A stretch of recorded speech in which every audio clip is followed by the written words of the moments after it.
Ito yung timing natin sa transformer at K6E engine.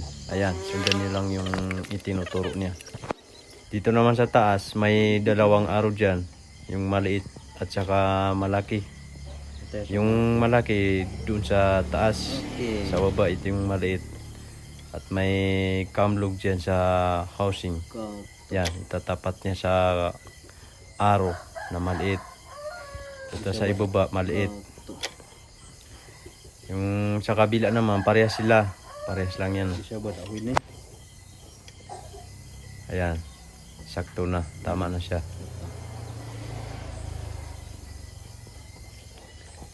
O, dito naman tayo sa scene.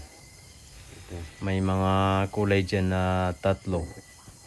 Yung single, doon natin ilagay sa crankshaft. Yan, may tinuturo siya. Diyan yung isang kulay. Ayan, yung konya doon sa taas ng crankshaft. Nakatapat na yan. Tingnan nyo lang. Yan. Yan yung dalawang kulay na maitim sa scene natin. Yan. Yan yung arrow sa taas na malaki. Diyan natin itapat yung kulay ng timing chain.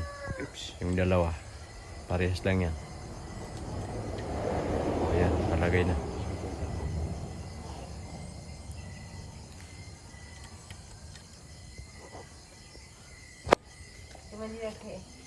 O yan, ilalagay na kaya medyo may ano yung camlog sa barbula.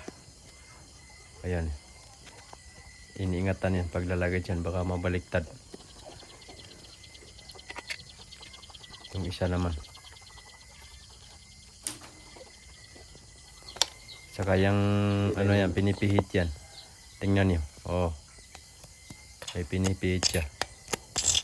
Ayan, ganyan. Ano. Saka yung taklob niya. Kailangan hugasan mo na para malinis. Walang alikabok.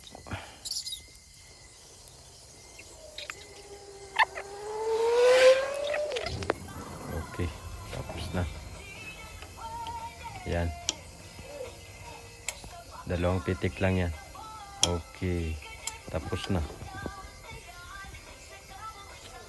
Napasag.